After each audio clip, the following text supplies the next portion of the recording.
Cel din cerul Dumnezeu,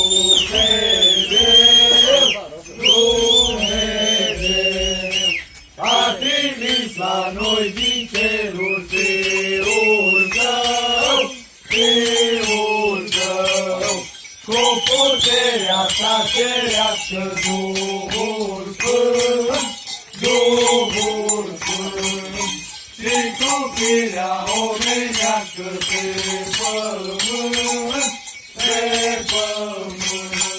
Scală ceva ce nu dormi, somnul nu-ți va folosi. Mergi la Ifraim de Grație, și acolo te întreabă. Și acolo vei afla că s-a născut Mesia. Nu mai faci atâta alarmă să mă scot să trag o palmă. Auzi, un glas de om, lasă-mă puțin să dorm. Scală, scală și te încrede că cerul deschis se vede. Dacă nu te încrezi în mine, iată steaua care vine.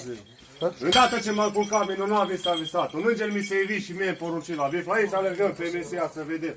Și părea și mie în vis că și cerul s-a deschis și vedeam pe Dumnezeu cum se dea pe tronul său. Dar puternice, împărate, veste mare ne-au venit. 3 crai de la răsărit după steaua a pornit și au venit aici în grabă și de toată lumea treabă. Unde oare s-a născut Domnul lume nevăzut? Împăratul cel mai mare care lume seamănă are. Mergi de caută și cheamă ca să-și dea dâns și seamă. Ce caută, ce doresc? Vreau cu dâns și să vorbesc. Grailor poftiți veni și apoi spuneți ce doriți. Fiilor, de unde veniți, pe unde călătoriți, pe cine căutați și de cine întrebați? Mai care să veni la tale pălate la ta împărăție pentru mare bucurie. Ce bucurie așa mare aduci tu la mine oare? Ce ai de la mine ei, din fața mea pe ei, ce ai de la mine ei, aiute dinaintea mea duc. Noi împărat a venit tocmai de la răsărit.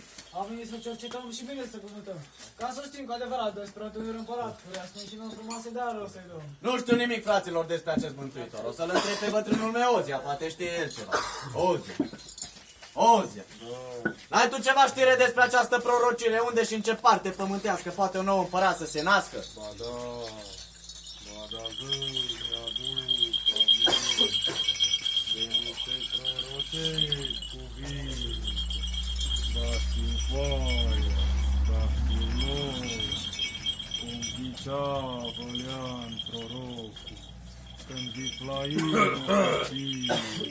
cea mai mare din iudii, omul care să-l drobească, seminția jidovească. Mergi mă și ce-ai cuvântat și despre ce împărat. Ce împărat poate să fie peste a mea împărăție? Împărat sunt numai eu, tot pământul e al meu. Irod e al meu nume, dar al meu nume când se aude și pasărea nor se ascunde. Dar voi năluși pământene din unghiul răsăritene cu ce fel de îndrăznire luați a mea stăpânire. Vai de voi că dau poruncă să vă pună azi la muncă. Vai că poruncesc la stele să vă taie bucățele. Dar Irod, de ce gândești de cele dumnezeiești? Că tu știi destul de bine că ești un mare câine. O porcă Vai mare stele, lună, câine. soare, fiții mei ajutătoare. Uită-te soare și vezi până capul ți-l rătări. Vai, fraților, acești rău vor să mă taie cât colo capul sunt sare. Stai frate să-ți pot să-ți povestesc, că te-am minte slabă, să-ți dau o babă. Că n-avem să bilate și avem cu ce ne bate, că avem să vii din ofer și vrem doar să vin. Tere, groaznică tăiere. Imediat. Tu crai din răsărit, mare cuvânt a trăit. Melchior, cum te numești? Nu te temi să nebunești când despre Dumnezeu. Lasă, nu fie tăiere, e numai o părere. Ei, că de asta nu mi-e frică, că și eu am o armă mică. Eu și cu aceștia doi sunt în gata de război. Iar voi ce ne veți face nouă nu ne va place și cu cuvânt vă vom șterge de pe pământ.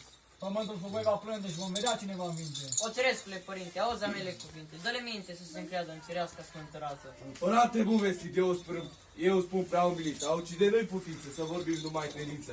Să vorbim în taină mare de împăratul cel mai mare, care li s-a arătat să ucideți. Fraților, vă cer iertare pentru atâta tulburare. Apoi spuneți-mi și mie nașterea când o să fie. Ca și eu cu plecăciune să pot face un chinăciune. Dar Irode, vicleantară, ce crezi că vei da în finale?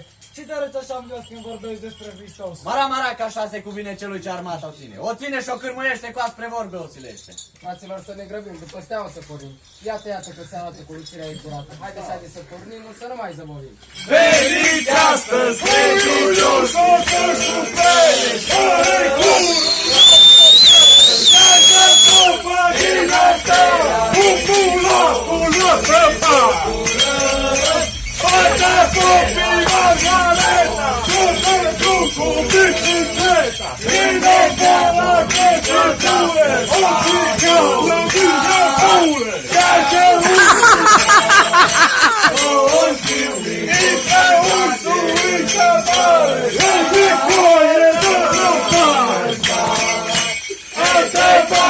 La mărie grăuncioare și mățâne trepticioare.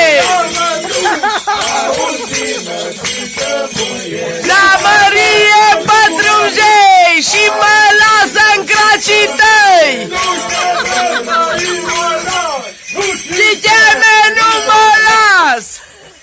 sunteți crai, super mai mănânci. Noi împărate suntem cei 3 crai, asta mă mi-e bani cazarea, nu e și de asta. Să să-i ducem dară. Nu e gașpa, mine de răspundare. Eu ce mai de la oraș, m-am adus și vouă casă, eu nu sunt belbecat. Să încercem lui Dumnezeu, ascultați ce vă spun eu. Să nu mai dați prin cetate, să dați în altă parte. Că Irod are gând rău la inima sa să taie pe Mesia. Așadar voi da o lege toți copiii să-mi lege. Să-mi taie nevăzuți cei de 2 ani sub crescut. Poți să faci ce pe voi și Hristos tot va trăi. Și nu ai vorbit de cumește, mai bine te pocăiește. Toate împărate, acum toate sufletate, acum toată lumea plânge că s-a vărsat atâta sânge. Vai ce plângeau mamele blestemând sărmanele când cerul s-a cutremurat când Irod a căutat. Ziceți mamelor sărace că acum n-aveți ce vă face, că Irod a poruncit acel lucru prea cumplit. Mai bine ca toate mamele să plângă decât împărăția mea să se stingă. Irod de vrea ascultă, nu face peregrinație. Consolă-te mai creștine, Am venit din nou la tine, lăudați și cântați și vă bucurați. cu împăratul Iosei, cu potele cu îngerii frumos cântau, printre Domnul lăudau.